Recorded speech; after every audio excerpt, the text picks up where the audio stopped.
Terungkapnya, kekayaan fantastis pejabat pemerintah belakangan ini menjadi momen untuk menggaungkan rancangan undang-undang perampasan aset. Mewujudkan pengesahan rancangan undang-undang perampasan aset dipercaya akan memperkuat regulasi dalam penyelamatan uang negara, sekaligus menjadi jawaban dari kejengahan publik terhadap tindak pidana korupsi dan pencucian uang. Namun, nasib pembahasan RUU perampasan aset berada di tangan pemerintah.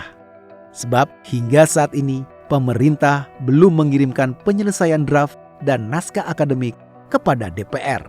Mengingat RUU ini merupakan inisiatif dari pemerintah.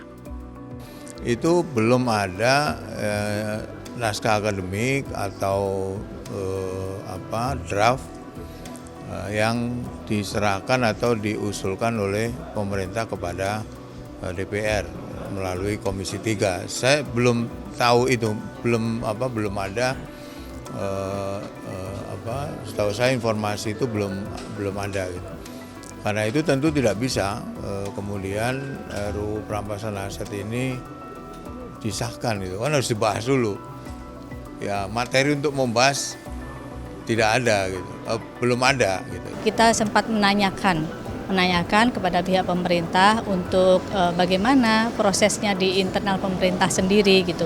Apakah kan ada prosedurnya, ada tahapan-tahapannya yang harus dilalui oleh internal pemerintah ya, yang kemudian disampaikan kepada kita. Nah, justru dengan ini kalau kemudian ada pihak pemerintah yang sebagian pihak pemerintah yang bertanya kepada kita tentang bagaimana RUU perampasan aset, justru kita seharusnya berbalik tanya, bagaimana pemerintah?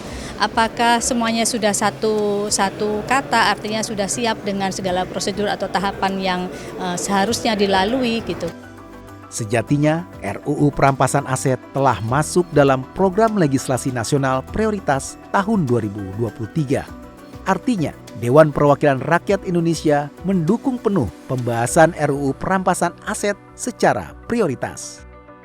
Kita juga belum bahas belum juga cek mengenai naskah akademik maupun daftar inventarisasi masalah. Tetapi yang pasti semua undang-undang yang masuk dalam prolegnas tentunya kita akan bahas sesuai dengan skala prioritas. Selama ini, kewenangan penegak hukum dalam perampasan aset masih mengacu pada Undang-Undang Nomor 8 Tahun 2010 tentang pemberantasan tindak pidana pencucian uang. Pada prakteknya, proses eksekusi aset membutuhkan waktu panjang. Dari tahap penyelidikan hingga eksekusi, setidaknya membutuhkan waktu 2 tahun. Oleh karena itu, hadirnya RUU perampasan aset akan memangkas waktu penindakan dan memberikan kewenangan penegak hukum dalam menjangkau aset.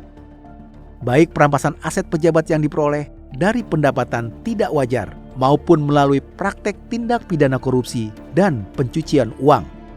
Tak heran bila RUU perampasan aset ini digadang-gadang sebagai senjata utama pemberi efek jera kepada koruptor.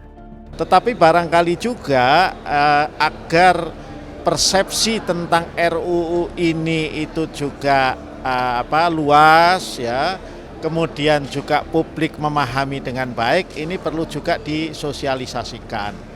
Sebab yang terkesan di ruang publik kan selama ini kalau RUU perampasan aset tindak pidana itu seolah-olah hanya dengan tipikor saja, dengan tindak pidana korupsi.